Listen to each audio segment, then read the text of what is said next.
The views and opinions expressed in the following program are those of the participants and do not necessarily reflect those of KSMQ Public Service Media Incorporated or its assigns.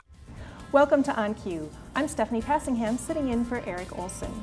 On today's program, we talk to Heather Holmes from Rochester Area Economic Development about the Journey to Growth plan that will help diversify the economic development efforts in Rochester.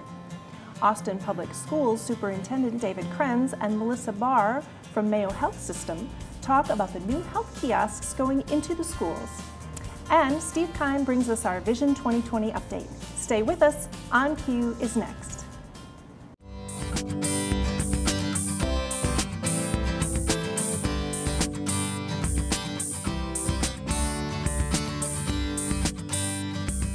From KSMQ Television in Austin, this is On Cue, connecting interesting issues and interesting people. On Cue. Telemedicine is not new, but typically it's been used in sparsely populated areas of our country.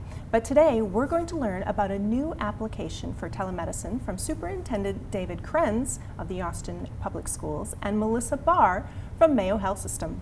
Welcome to the program. Thank you. Thank you.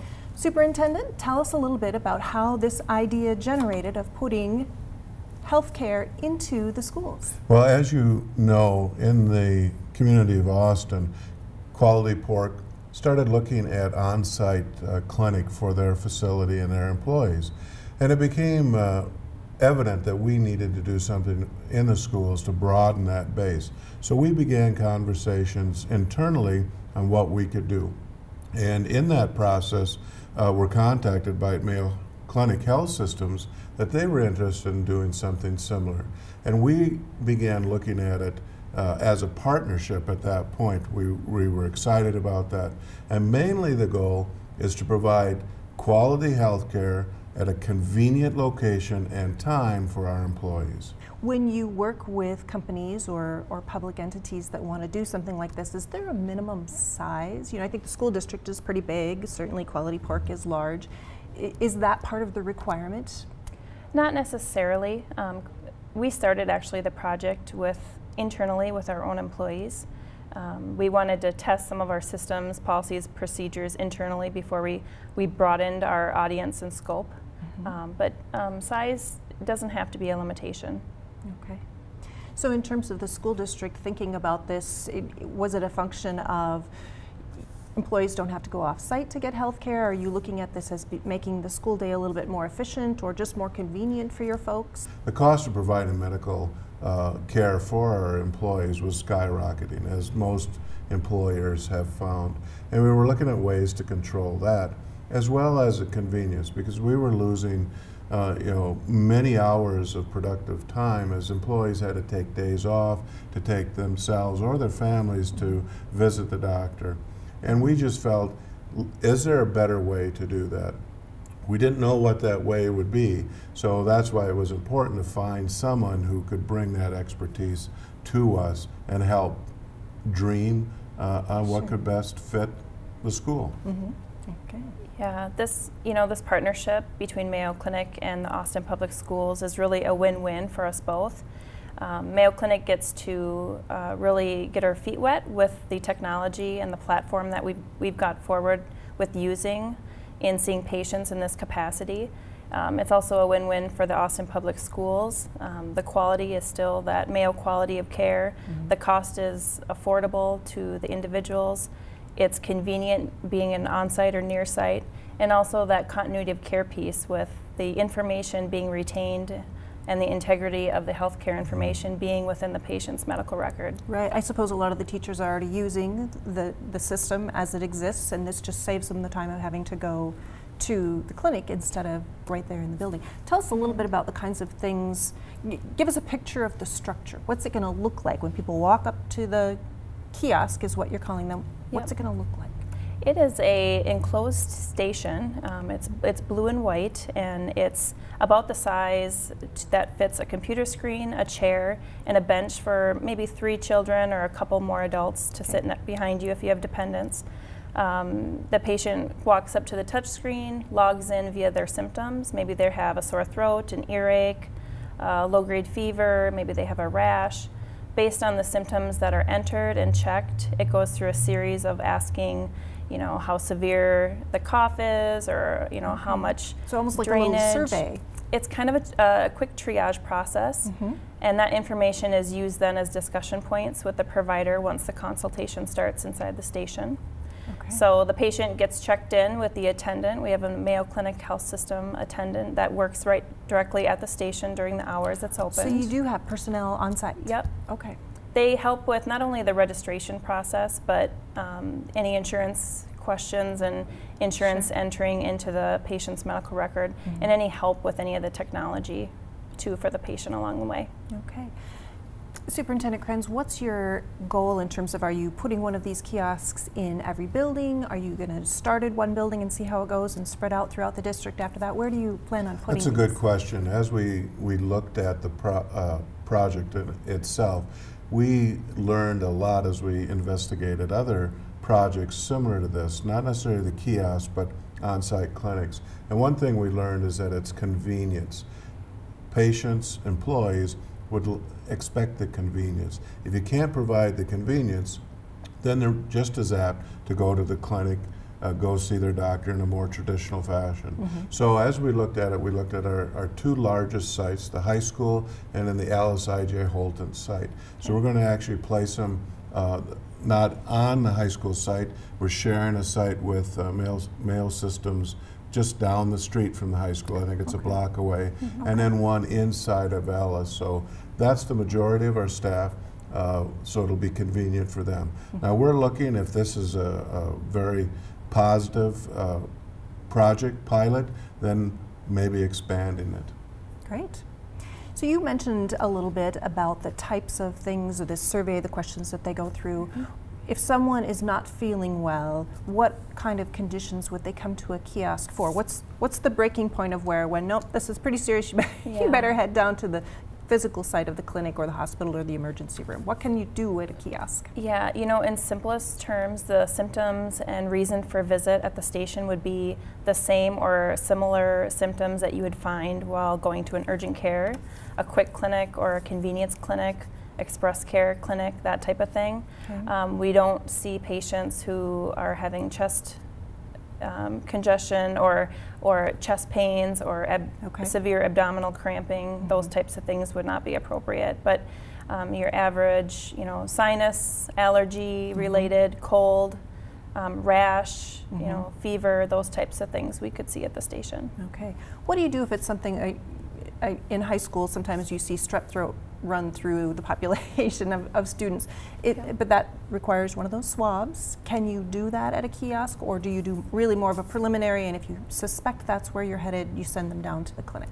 Yeah, that is a good question, and one that typically will come up.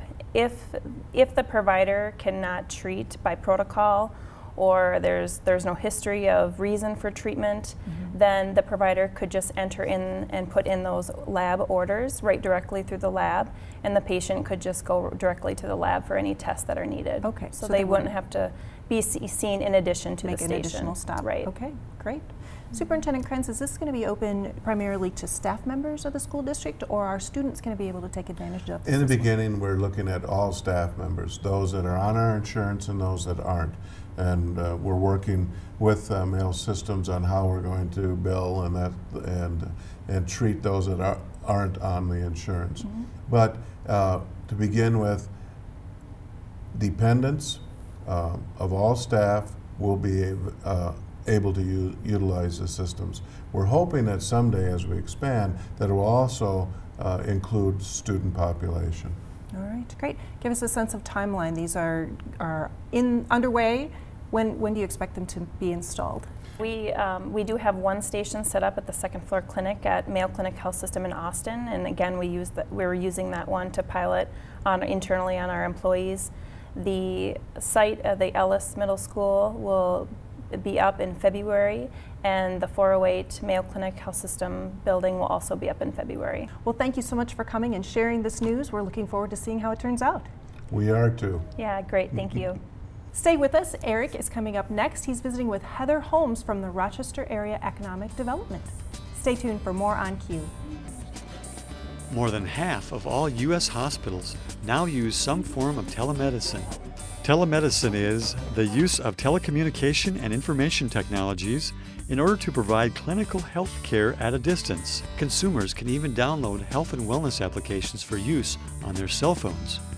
It helps eliminate distance barriers and can improve access to medical services that would often not be consistently available in distant rural communities. You can watch On Cue anytime by visiting the KSMQ-TV website, ksmq.org. And welcome back to On Cue. We're going to talk about growth, economic development. Who's against that, right? I think everybody's for that. I'm for economic development. Heather Holmes is for it also. She's VP of Marketing for the Rochester Area Economic Development Group, which has been around a while. You're located downtown. And welcome to the show. Thank you, Eric, for having me. This is I'm going to say it by the READI. RAEDI. Ready. Yes. Tell us, what is the mission of this group? Because on Cue, on our program, we've had quite a bit with the Destination Medical Center and talk about economic growth. So our viewers might not be quite up to speed on what your group does, how you fit into the city of Rochester. Well, RAEDI, which is READY, which we say is Rochester Area Economic Development Incorporated. So we are a nonprofit agency. What we basically do is grow the economy as best we can, bringing in new businesses into the Rochester area. We're very careful to say we are Rochester Area Economic Development. It's not just Rochester. My boss, Gary Smith, has been with READY since 1989. And basically, we look at growing the tax base. The larger the tax base, the less we hopefully all pay in taxes. The more companies we bring in, the more jobs we bring in. Those people have to shop somewhere. They're going to do their retail, hopefully in the Rochester area, so on and so forth. So we create the growing pie. That's basically the job of the economic development. And that would be basically what would be in any EDA office. Ours just happens to have a few extra letters in the acronym, RAEDI. So are you out talking to possible employers or with city governments to help, like maybe create tax districts so you can bring an employer in? Absolutely. We look at the legislation. We talk to local entities. We go to the Capitol. We work very closely with our Rochester Area Chamber of Commerce when it comes to those. We work with current employers, especially some of our bigger ones that are in the area and in the city of Rochester, so that we can look at areas of workforce development and how we can encourage that. Entrepreneurship is huge with the READY office. We currently probably, I think it's 2 years old, maybe a little over 2 years old. We have the Bio Business Center, which has our accelerator program, and the accelerator, which helps entrepreneurs by allowing them a space that they can rent. They can even rent a chair if that's all they need, but it gives them free Wi-Fi, it gives them a phone number, it gives them meeting space that's professional, so that they get a jump start and they don't have to worry about that overhead expense of an office just to have somewhere to meet. So we do a number of things to help grow the economy by allowing opportunities for small businesses and big businesses that are looking to get skilled workers. You always hear that it's the small businesses that really grow an economy. I'm not an economist, but I know I hear that every once in a while. It's true. I'm not an economist either. Shh. I'm in marketing. Okay. Gary does all that smart stuff. But it is true with the small businesses. We have seen with the folks that are populating the accelerator right now, we've had some companies that have outgrown in the past 2 years the accelerator and have their own space now. They're doing so well. We do a lot with, we're working on regenerative medicine right now. There's a huge opportunity for the Rochester area to be the hub for regenerative medicine. Regenerative medicine. Regen. See, I don't even know what that Just is. say regen, it's easier. Regen. It's basic. When you have stents that are put in your heart, there's a possibility now that with stem cell research and everything that's going on with stem cells, they can grow those pieces so you no longer have to have equipment in your body. My goodness. It's pretty crazy. And you have there's activity over by the airport too. It just seems like small businesses and things happening all over Olmsted County, really. Is that pretty much your area, Olmsted County, or? Well, in the Rochester area, there is, throughout Olmsted County, there are separate EDAs. So you do have separate ones, but we all work together. And that actually is a perfect segue into Journey to Growth, because Journey to Growth is all about bringing all of these entities together at one table and having a conversation about the region instead of sticking to our borders. Okay, that's what your new initiative is called, Journey to Growth. Correct. And that's a collaborative. How long will it last? What do you hope to accomplish? With Journey to Growth, it's a 5-year comprehensive plan that's coordinated by READY, Rochester Area Economic Development, and the Rochester Area Chamber of Commerce. The idea behind Journey to Growth is to grow and diversify the regional economy. So we're not even thinking Rochester area right now, we're thinking Tri-County. Tri-County would be Dodge, Olmsted, and Wabasha. That's what is recognized as our metropolitan statistical area. So for research and analysis for Journey to Growth purposes, that's the area of focus. Again, doesn't mean we won't bleed over into Winona, even Mauer, any of the Goodhue.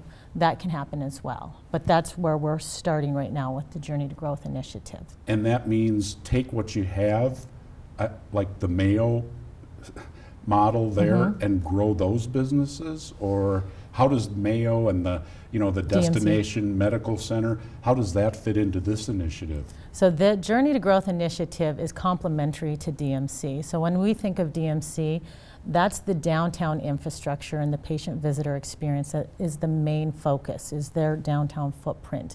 So there's a whole other piece of the pie out there, the rest of us. So who's taking care of that? So Journey to Growth was designed to be complementary to DMC. They're doing the heavy lifting downtown, but the rest of us need to make sure that we're growing along with DMC. Currently, we're 40% dependent on one industry and one employer. I bet you can guess who that is. And I am very grateful, as we all are, because of Mayo and DMC. Mayo brought us through a recession when most of the country was suffering a lot more than we were. But that increase in dependency on healthcare and Mayo during the recession actually led Moody's Investors Service to downgrade our credit rating in Olmsted County in Rochester from stable to negative. So because we didn't have the variety? We didn't have the variety. We had too many eggs in one economic basket. So in 20 years, if we do nothing, the rest of us, while DMC's trucking along, we could be 60 to 65% dependent on one industry, healthcare, and one employer. So we can't sit back and let DMC do all the heavy lifting and say, they'll take care of us. And that's when, 2 years ago, 55-member steering committee got together from folks throughout the region and said, we need to do something to complement DMC so that we are growing with them. So it's intended growth, and it's focusing on 5 target sectors. And where are you in the process right now? I mean, is there input from the public to get involved? Oh, there will be a ton of, not just input. We're not looking for input, we're actually looking for people to roll up their sleeves and get on board. At the end of this, we will have 10 committees. We'll have 2 co-chairs per committee, and hopefully about 500 plus strong volunteers that will be part of all of those committees. The target growth sectors, right? Yes. That's where we start. Computer system design and production, food processing, manufacturing, convention and tourism, and medical technology. So these are growth industries that you are projecting will be fruitful, bear fruit in our region. Absolutely, and that wasn't just something that the steering committee came up with. They conducted a national search for a consulting group, Market Street, that did all of the analysis and research that created the Journey to Growth plan. They've been successful in other areas in the country with these similar plans. And this was the information we got back from the research and analysis that provides the most growth as a region, with agriculture, with our transportation equipment, all of these capabilities and companies that we have in the region. This has the most opportunity for growth. That's interesting. And sorry, I'm looking at these things and not talking to you. There's a website we have that'll explain much more. This is your website. Absolutely. Why don't you give us the address? We'll put it on the screen. Yes, it's www.raedi.com. So it's ready.com. And right on the home page, you'll see Journey to Growth on the left side. It has the entire plan.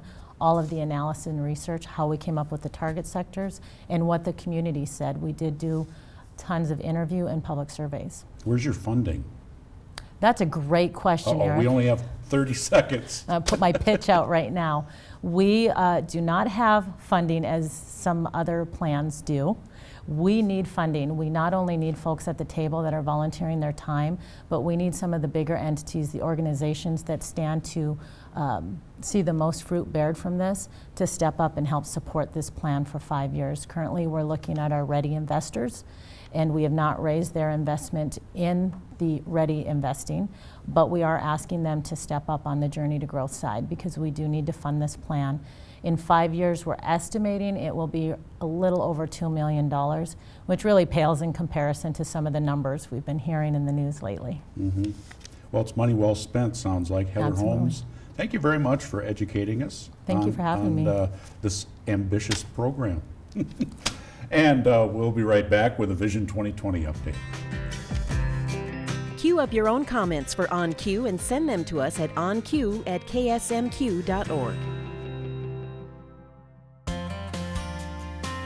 On Cue's Vision 2020 segment is brought to you by Hormel Foundation, Games People Play, and Turtle Creek Estates. We are back, and it is time for our Vision 2020 segment. And today our special guest is Steve Kime with the Bike Walk Trails Committee. Welcome, Steve. Thank you for having me. Yes, Thanks for coming back. Thank you so much. So always exciting things happening with your committee, but you've got some great things specifically that you'd like to talk about today. So let's start with this kind of welcome or greeting place out by the Hormel Nature Center. Tell me about it. Yes, love to talk about trails and bicycling, my favorite topic. So I'm happy to say that the Shooting Star Trail is coming to town, and that is on the agenda, the plans for this coming summer.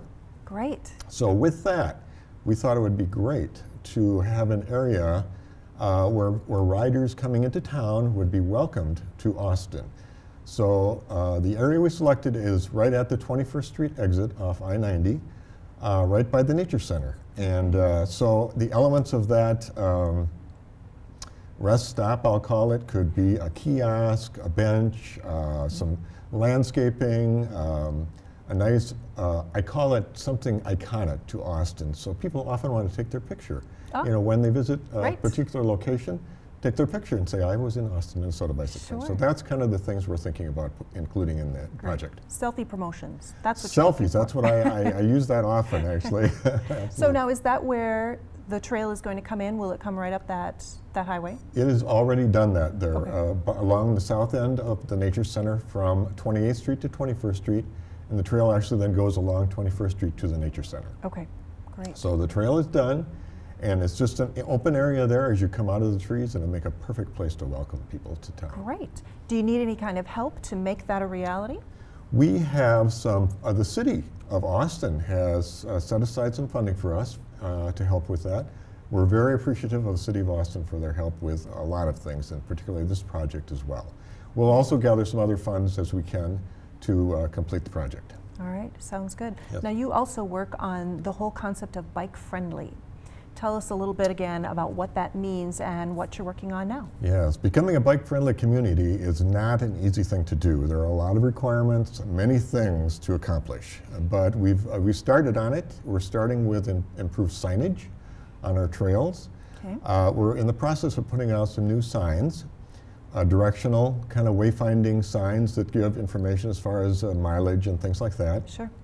Also, a part of that, we're including QR codes, barcodes that you can scan with your smartphone, and the map of Austin City Trails will be displayed, and it'll kind of help you find your way, kind of digital age stuff. Excellent, because people don't always carry paper anymore, do they? That's right. We're kind of trying to get away from that. So Very the good. signs would be a great thing. We're also adding bike racks. Bike racks, we want to promote bicycling, and what better way than to have people, a good place for them to put their bike. Great, yep, and you've got a great picture here of what they're going to look like, kind of a U-shaped rack. And these are going to be placed throughout town, is that right? Right now we have identified some locations in the downtown area, but we are open to suggestions. We have completed an audit, if you will, or a survey of all the bike racks in the city of Austin. We know where they are. So now the idea is to think about, and I hear from citizens of where we need additional racks. Okay. So we will be looking at that as well. Open for some feedback on that. All right. Yes, yes. I was curious, fix-it stations, what are those? The bike fix-it station, I'm excited about this because this will be located, it's actually purchased by the help of the city again. It will be located at the Lions shelter down where the site of the former Eagles club rooms. Mm-hmm. So this fix-it station has tools hanging on cables and a bicycle pump, things that people can just, if need, put air in their tires. And along with that, the suggestion was made that we offer some sort of community class for bike maintenance, bicycle repair. Right. So we're also looking at that possibility. We want people to use it, so we need to show people what to do to use it. Right, so they don't get out stranded on the road. They can kind of do right. their own repairs in the short term. Exactly, Great. exactly. Well, you always have a ton of things going on. We look forward to actually having you back in the near future. I hear there's some great plans for the spring coming up as well. Right. So we'll leave that as a teaser. We'll see Steve Kime again. Thank you so much. Thank you so much for having me. And thank you for joining us on this episode of On Cue. We hope to see you next time.